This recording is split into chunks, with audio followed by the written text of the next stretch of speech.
Welcome back. In this video, we'll be seeing two important list functions, the append function and the insert function. For the sake of this video, I am bringing back the list A that was previously declared in one of my videos. Let's say you want to add a new element to the existing list at the end. Let's say you want to add a number 100. The way this can be done is by using the append function. And the way you call the append function is as follows. You first write down the variable name, which is list A in this case, and then you put dot append. And then within round brackets, you add the element that you want to add. And now when you print out the list again,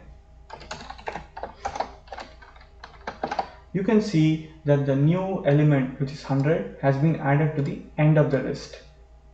Now let's say you want to add a new element at a specific index position. This can be done by using the insert function.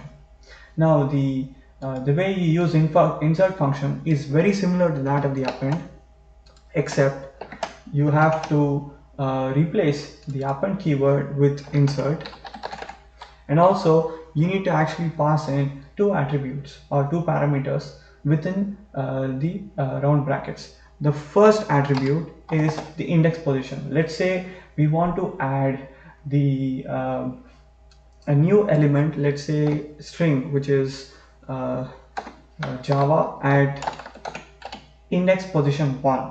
This can be done by using index function. Now let me type out the list function here again. So now you can see that the string Java, the new element, has been added to index position 1. So this is how the append and the insert function work in Python lists.